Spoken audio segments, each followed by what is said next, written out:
following program is sponsored by Friends of Life Outreach International. Carrie Oles suffered through a turbulent family life that continued into adulthood until she was invited to church. I've never felt peaceful and loved since probably 11 years old. And even before that, it was a warped way of being loved. So I just ran to the altar. I didn't know what it was about. I didn't know what was going to happen after I did it. But I was like, yes, I want that.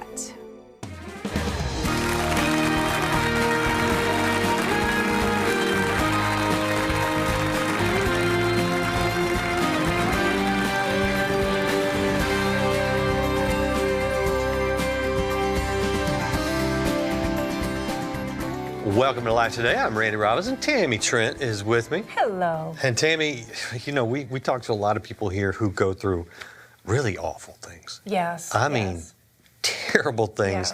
Yeah. And yet you look at them and you go, okay, there's joy, there's peace, there's purpose. And how do they get it? Well, we know how. Yeah. But we want you today to experience that. I mean, it's the word of our testimony. It's what God does in our lives. Yeah.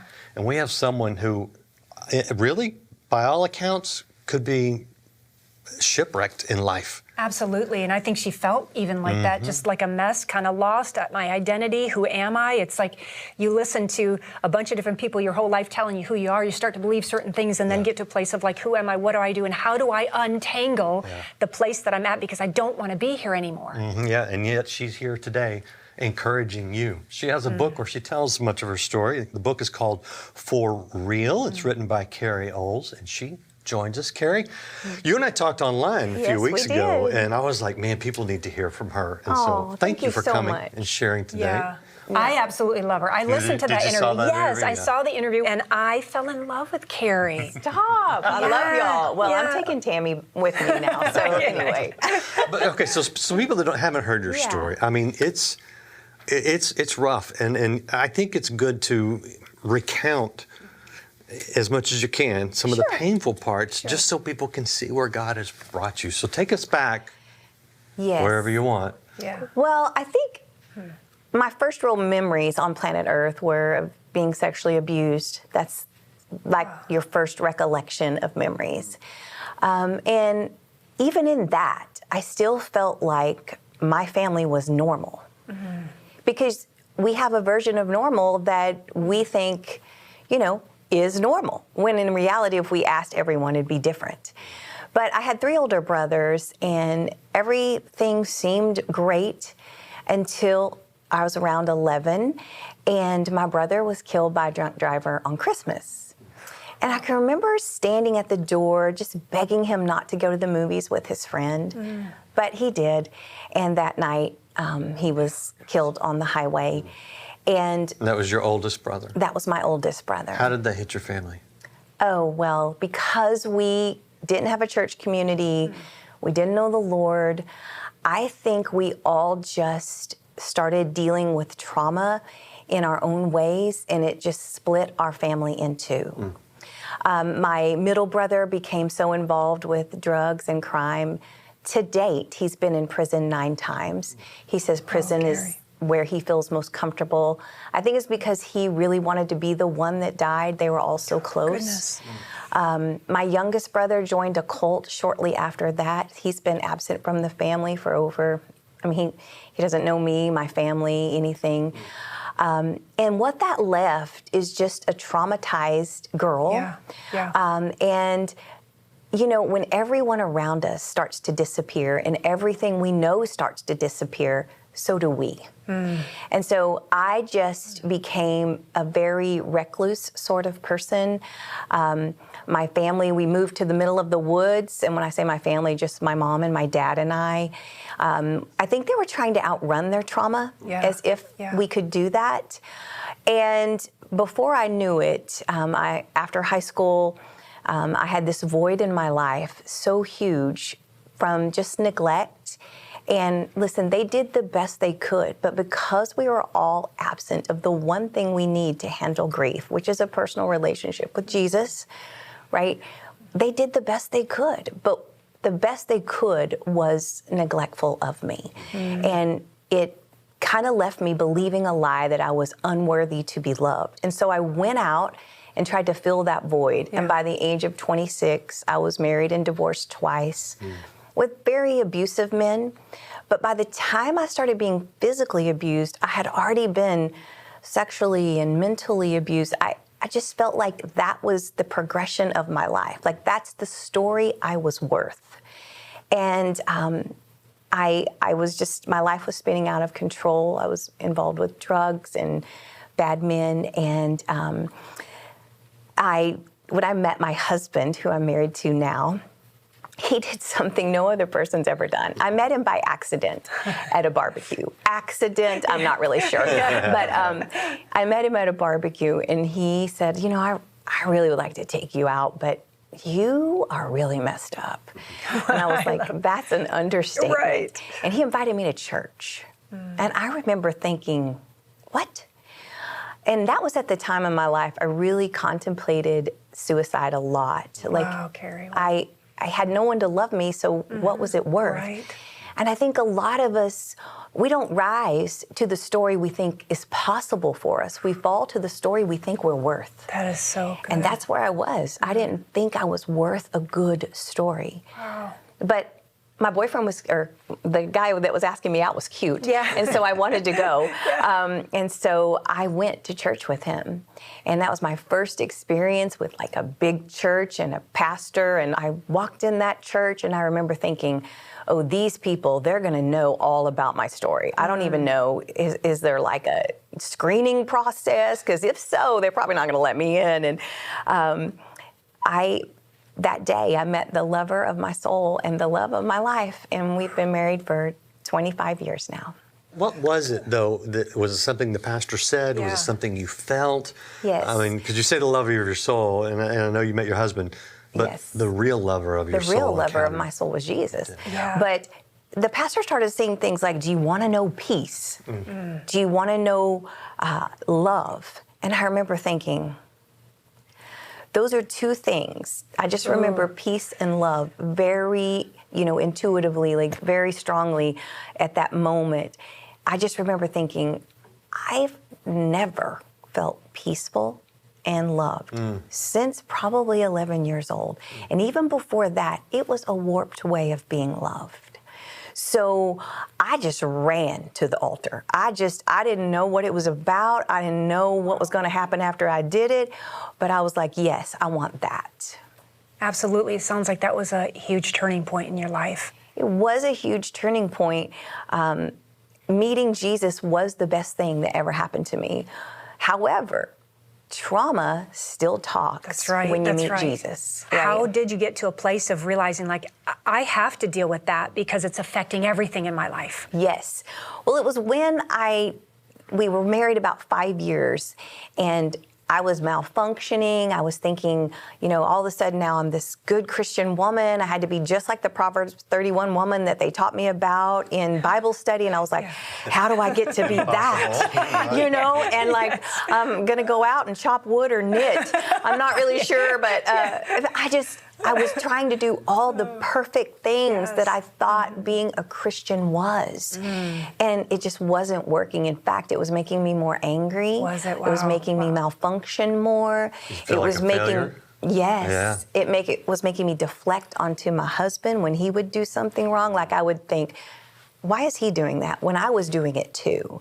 And so you just drag all that stuff with you. You drag your trauma with you. You give it a place to land until you want to look at it and open that box and go, there's some stuff I need to look at.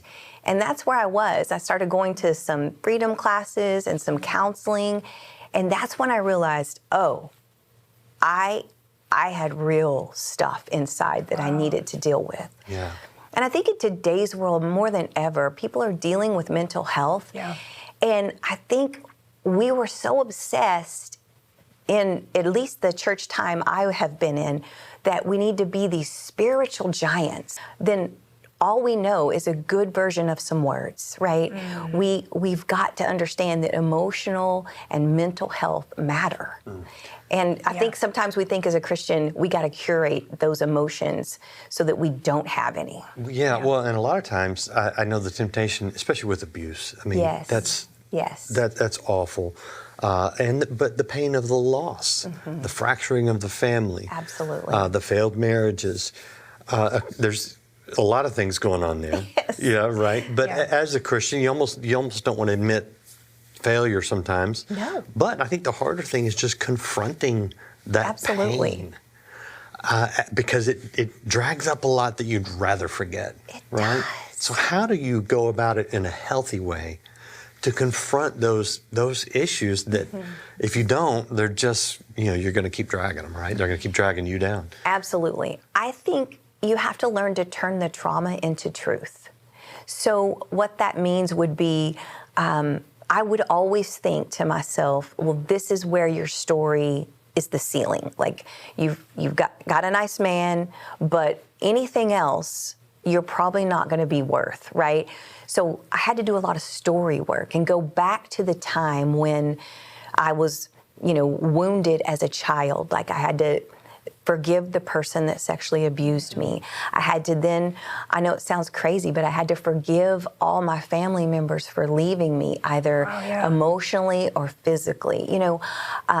I had to recognize that there were things and decisions that I made when I was out of control so that I could now understand how to take those lies that made me out of control and learn truth about them so that I can begin to think differently about who I am to God, who I am in this current situation, and how I can think about me. Can I ask about the forgiveness part? Yes. Because that's easier said than done. Easier said than done. Right, especially when you're talking abuse. Absolutely. But also when you're talking about maybe your parents thought they did everything right, They or did. don't realize, so did you go to these people, or is this a thing that you did on your own? What does that look like? Well, to the man who killed my brother that night, who drank too much and hit my brother's body while he was putting gas in his car, I had to write him a letter. And I looked him up on Google, found him, mailed him a letter and said, you have no idea who I am, but this is what I need to do. And I don't expect to hear from you, but I have to do this exercise for me. Because that forgiveness was choking the life out of Carrie. Because if my husband would do one thing wrong, it was hard for me to forgive him because I didn't know how to forgive anyone. So I wrote him a letter. My dad was still alive, and I just wrote my dad a 3-page letter, front and back, and I listed out all my sins, all my being a terrible daughter that he probably thought. And I gave it to him. He was actually on his hospice bed at the time. And I said, listen, Dad, I always thought that you were a terrible dad. Now I understand you lost 3 sons. And I had a part to play in malfunctioning as well. At some point as an adult, I made decisions out of pain that I regret, and you've probably looked at and thought, well, now I've lost my 3 sons and my daughter is a wreck. And so I wanted you to know that I'm letting you off the hook. You are not a terrible dad. We just had a terrible thing happen to us, and none of us knew how to rightfully deal with trauma. And I'll never forget, I thought he would read the letter, and I thought he would, say, I told you about number 7, But instead, he folded up the letter, and he took my hand.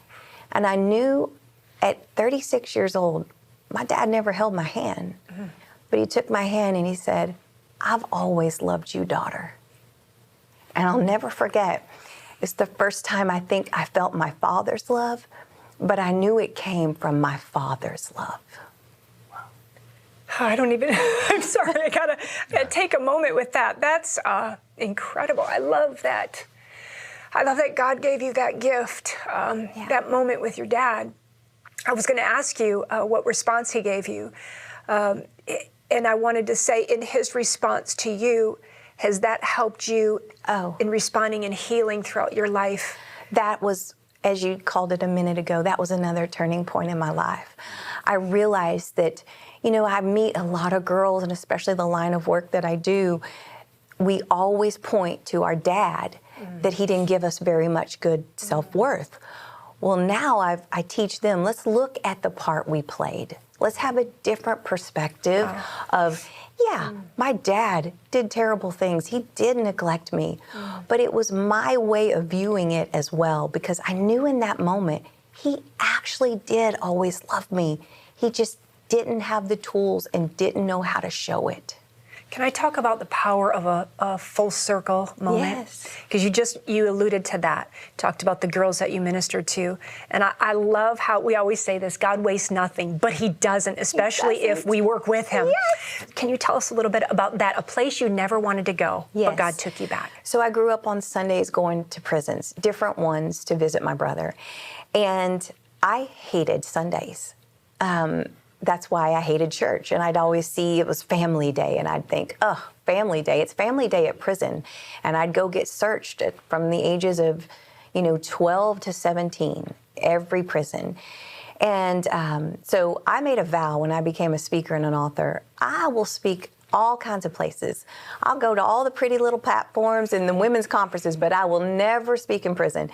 And I got a call to speak in prison. And I said, I'm so sorry, but I don't speak in prison. And I'll never forget, the lady on the other end of the phone, she had the audacity, the great conviction of the Holy Spirit. She said, really? With your story? I would have thought that's exactly where you would speak. Wow. And I was like, oh, we don't know each other that well. But she was so right, because I went, and the day I went to my very first prison, I drove up in the parking lot all alone, and I thought to myself, you have got to be kidding me. It was the very first prison my brother had ever been in. Oh, wow. Amazing. And I said, Lord, why would you do this? And he said the greatest sentence. He said, sometimes you got to go back to the place where the pain originated and get that healed to move on to your purpose. Okay. Oh my goodness, Carrie. I know you talk about this, and I know you've helped a lot of people. Can you do another program where you walk through that healing process with people? Yes. Yeah. Okay, It's we're good. going to do that. So good. You don't want to miss that. I have to ask one more question. Yes, sir. Well, actually two, quickly. Did you ever hear from the gentleman, the drunk driver? No, Okay. I didn't. Okay. And then what did you do to confront your abuser, or did you? Or was that just a personal exercise? You know what? That was a personal exercise within me. He had passed away at an early death. And so I had to just do that with a counselor. Okay. And so I ask that because I know anyone who's in that situation is like, what? In those examples, not hearing anything back, having the full circle moment, Absolutely. and then just having to do it within yourself. It's all acceptable, yes? It's all good? acceptable, and it all frees up a bit of the trauma story, right? Okay. And turns it into a truth story. Okay, I know some people need to hear that. So whatever you need to do to confront, it's all good, and it's all good in God's hands. If you want to talk to somebody about that right now, we actually have a telephone number. Put it on the screen. There's somebody who will pray with you, someone who will listen to you, and maybe start that process. So pick up the phone. We care about you and your needs. We care about anyone who's dealing with trauma. And Tammy, I know you know right now there are people around the world dealing with different levels of trauma, and the outreaches of life where we're able to do some great things. We have an opportunity right now. We have a great opportunity. Take a minute and watch this.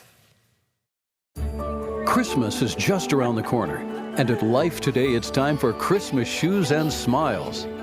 Along with new pairs of shoes, we're giving Christmas smiles to special children born with physical challenges through gifts of transformative, life-changing surgery. And while we celebrate each gift's laughter and joy, we honor the silent struggles that inspire them. I gave birth to Hannah Petra. Then she started having some problems. This person told me that, do you know that your baby's head is growing? Then I reacted badly. I came back home. I was crying. I shedded my tears. Then I said, why me? Do you know your baby's head is growing? Something no mother ever wants to hear. What Felicitas would learn is that her daughter had a neurological condition called hydrocephalus, or water on the brain. You see, inside everyone's head is fluid that protects our brains. But the bodies of children with hydrocephalus cannot reabsorb and drain this fluid naturally from their heads. Worse yet, when left untreated, the results of hydrocephalus are often lethal. I didn't know even about Shua. I wish I knew. I would have hurried with her, but I didn't know anything. The people at Felicitas Church had told her that she needed to see a doctor. And when she got to cure, they were able to diagnose Ana Petua and treat her. Felicitas told me that without cure, she would be lost. And I wonder how many other mothers around the world are feeling that right now. Cure International is Life's mission partner in Uganda, and it was their skilled surgeons who corrected Ana Petua's deadly condition. Even as you watch this, a new surgical center is under construction to expand Cure's capacity to treat children in desperate need. Its completion now depends on the same giving spirit that made Ana Petua's healing a reality.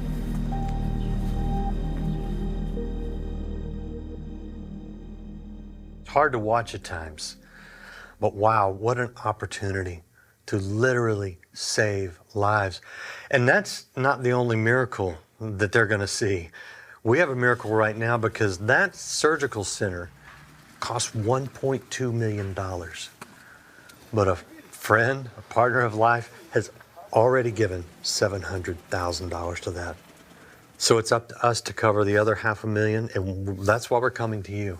We're saying, what an opportunity. We're going to bless so many children with the shoes this year. We're going to bless many more with the smiles, the cleft palate surgeries, cleft lip and cleft palate. But there are many whose lives, I believe, will depend on getting that surgical center up and running. The parents there can't afford the kind of treatment they need.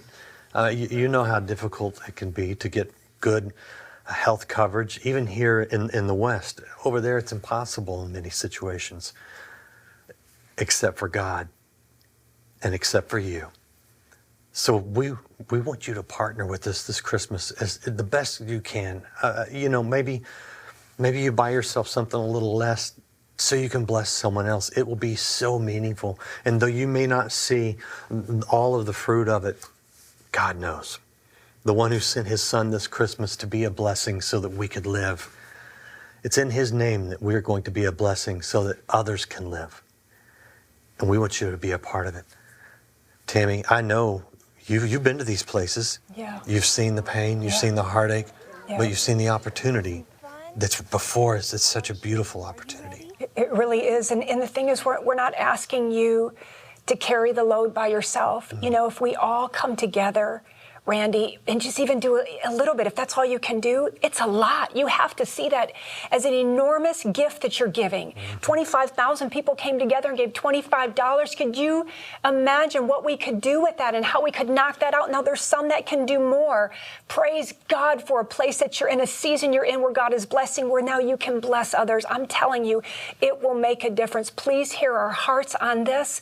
Please know that this is life-changing and life-giving. We have access to this here where we live, but they don't there. We could change it for them today.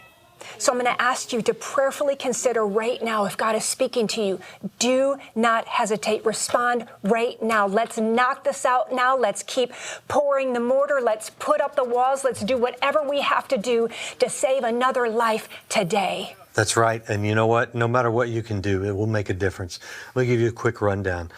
$36 will provide shoes for 10 children. $180 will provide shoes for 50 children. Now, the average cost of the cleft palate and cleft lip surgery is about $500. So a gift today would go towards one of those. And we're asking for a gift of $1,000 or more. Some of you can give 2, 3, 4, whatever God's enabled you to do. We just ask you to stop and say, Lord, what would you have me do? And then just do it. It's not for us.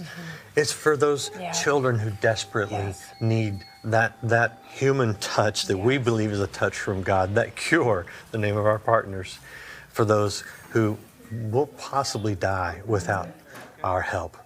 So go online, go to the phone, make the best gift you can. For almost 2 decades, Life's Christmas Shoes and Smiles has continued to provide shoes for impoverished children throughout the world, as well as corrective surgeries for children with cleft palate disorders. By responding today, you can help provide new shoes for 150,000 children in time for the holidays, and for some children, a beautiful new smile.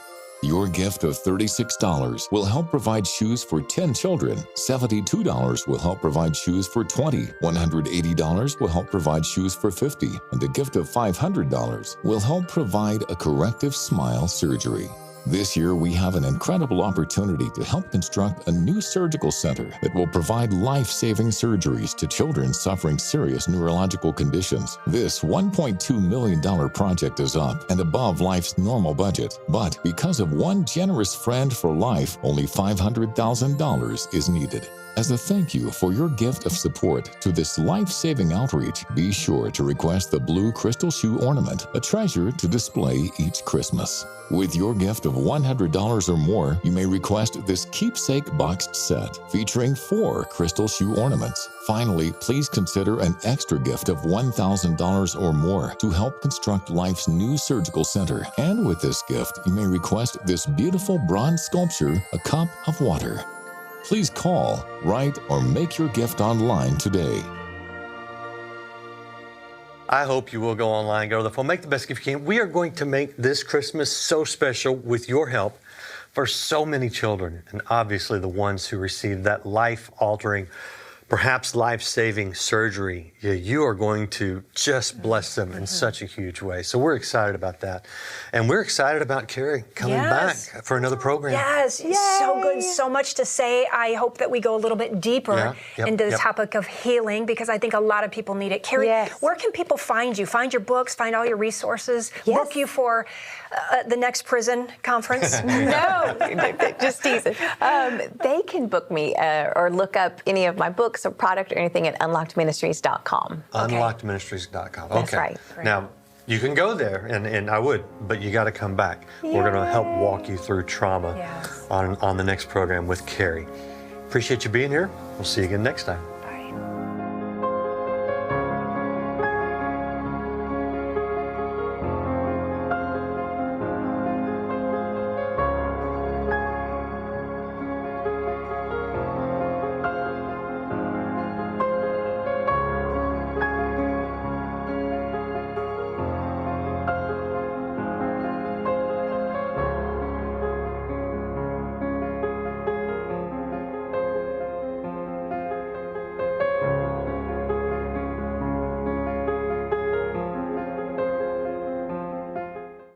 My pain in the present is very connected to something that was left unhealed in the past. Carrie Oles helps you unlock healing from your past pain.